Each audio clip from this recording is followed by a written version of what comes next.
Good morning, everyone. I am Almashrin Kenny Dumpuyel at kami po yung last reporter kung saan ang ire-report namin ay tungkol sa kay Ludwig Binswanger na siya ang pioneer ng existential psychology. So, Ludwig Binswanger was born on April 13, 1881 in Kreuzlingen, Switzerland. So, itong Kreuzlingen ay isang city sa Switzerland. So, he earned his medical degree at the University of Zurich in 1907. So napaka-relevant nitong European city na ito, which is yung Kreuzlingen, na isang city sa Switzerland dahil ito ay itinuturing na parang naging susi sa paglitaw o paglabas ng psychoanalysis. So bakit? Dahil sa beginning ng 20th century dito sa University of Zurich ay madalas daw na nakikita dito na nagsasama-sama sina Carl Jung at si Eugen Bleuler, kasama nitong si Binswanger. So sila ay magkakasama. Si Carl Jung and Eugen Bleuler was Binswanger's colleagues. So kaya ganun kahalaga itong city na ito dahil dito lumitaw yung psychoanalysis. And he was also a follower of Freud and maintained their friendship throughout their life. So itong si Binswanger din ay isang follower ni Freud at napakatibay ng kanilang pagkakaibigan na na-maintain nila ito habang sila ay nabubuhay. So ina-admire daw nila yung pareho. Ina-admire nila ang isa't isa na madalas pang nagpapadala sila ng sulat para sa isa't isa. At sa katunayan, nung kasagsagan ng World War II ay si Freud mismo ang nag-offer na palipatin o patirahin si Binswanger dun sa kanilang lugar. So ganun na lamang sila ka-close sa isa't isa. Binswanger succeeded his father and his grandfather as the chief medical director of the Bellevue Sanatorium in Kreuzlingen. So siya daw yung nagpatuloy sa kanyang tatay at sa kanyang grandfather as the chief medical director ng isang sanatorium o isang hospital sa Bellevue kung saan ito ay nasa Kreuzlingen. So sa katunayan, ang kanyang grandfather daw ang founder ng hospital na ito. At ginamit niya daw itong si Binswanger, ginamit niya itong Bellevue Sanitarium para baguhin yung therapeutic foundation at nakilala siya ng napakaraming tao dahil siya ang kauna-unahang doktor na parang pinag-combine o pinagsama yung psychotherapy at existential sa phenological philosophy. So, ayun, nakilala siya sa pamamaraang yun. In early 1920s, Binswanger became one of the first proponents of the application of phenomenology to psychiatry.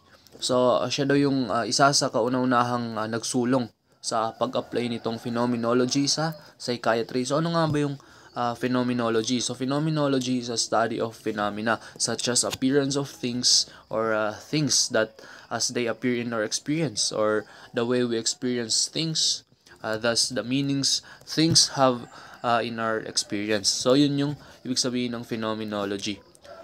So 10 years later, he became an existentialist analyst and he defined existential analysis as the phenomenological analysis of actual human existence, which aimed the reconstruction of the inner world of experience. So parang pinag-aaralan dito sa existential analysis yung appearance ng mga bagay-bagay sa ating buhay. Halimbawa sa isang experience, sa karanasan natin, yung mga bagay na napapasama ron ay dito pinag-aaralan sa existential analysis. So parang ang main focus nitong existential analysis ay para tulungan ng isang tao na maging mas aware sa kanyang sarili o panindigan ang kanyang mga kaugalian at kanyang mga pinapaniwalaan.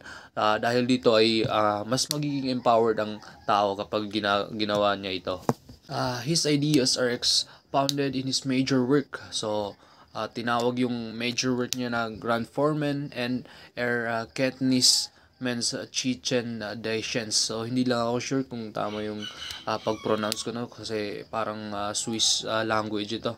So, ang binanggit ko ngayon ay isang book kung saan ginawa niya noong 1943 at na-revise noong 1953. Pero unfortunately, the book was never been translated into English. So hindi natin alam yung kahulugan nung or nilalaman nung aklat na yon. But one of his writings in English is the book called Being in the World. So meron naman pala siyang ginagawang aklat na translate niya sa English.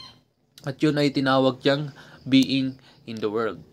So, sa book niya na yun, Being in the World, so in this piece of work, he introduced the term Dashian's analyze and talk about making the use of existential analysis as an empirical science. So, pinag-usapan niya daw dito sa aklat na ito kung paano magagamit yung existential analysis as an empirical science. So, ayun, na-introduce niya yung tinatawag na Dashian's analysis. So, hindi lang ako sure sa mga pronunciation ko. No? So, itong na Dashian's analysis ay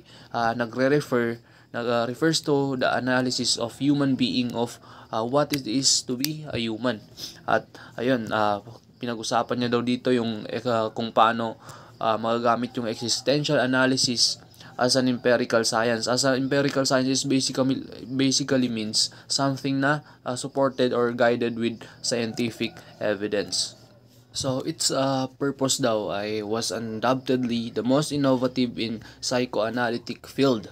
So it's based on the following premises. So ito daw yung purpose daw nung aklat na kanyang ginawa ay parang hindi undoubtedly na siya yung parang nagpaiba sa takbo ng psychoanalytic field. So based daw ito sa mga susunod na premises kung saan ito ay applying an anthropological approach in order to understand the patient's behavior. So applyan daw ito ng anthropological approach. Ang anthropological approach ay method of research na ginagamit yung scientific method.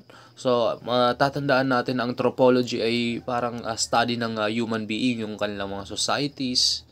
So, ayan. Applying an anthropological approach in order to understand the patient's behavior para daw maintindihan natin yung behavior ng isang pasyente o isang tao. And ang isa pang premises nito ay to understand the pathologies. It's vital for many aspects to be studied. For example, the way in which individual experience their reality and understanding how it makes them feel both physically and emotionally. So, sa pathology, ito naman yung science that studies causes and effects of diseases. So, ayun. So, for example, in which individual experience their reality.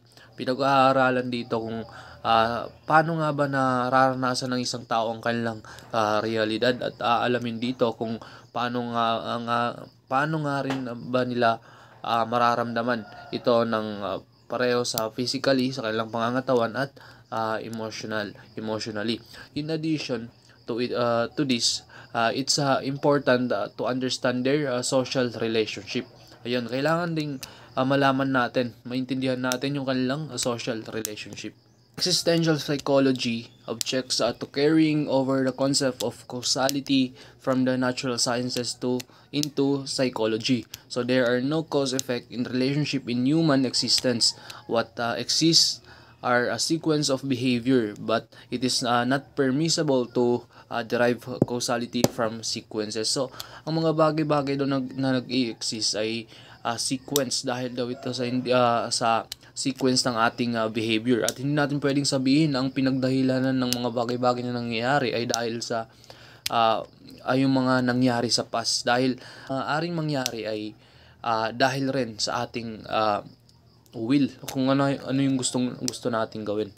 So for example, something that happens to a child is not an cause of his or her behavior later as an adult. So ang parang kapag ang nangyari daw sa isang bata sa kanyang pagkabata, hindi natin pwedeng sabihin na itong ang pangyayaring yon ay magiging dahilan para siya ay maging ganito o ganyan sa kanyang pagtanda.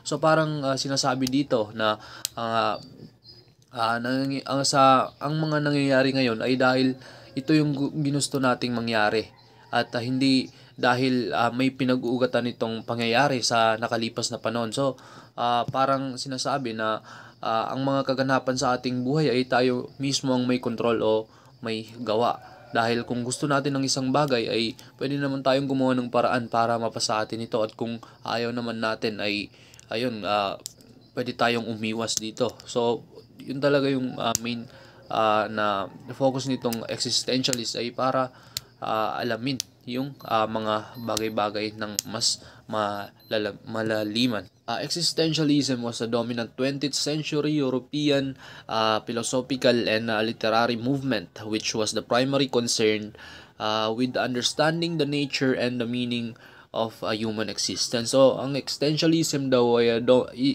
isang dominant, malakas na noong 20th century European philosophical and literary movement. So, ang pinaka-concern daw nito ay para maintindihan o malaman natin kung ano nga ba yung nature at kahulugan ng ating existence o yung ating pagkabuhay. So, ito yung primary concern ng existentialism.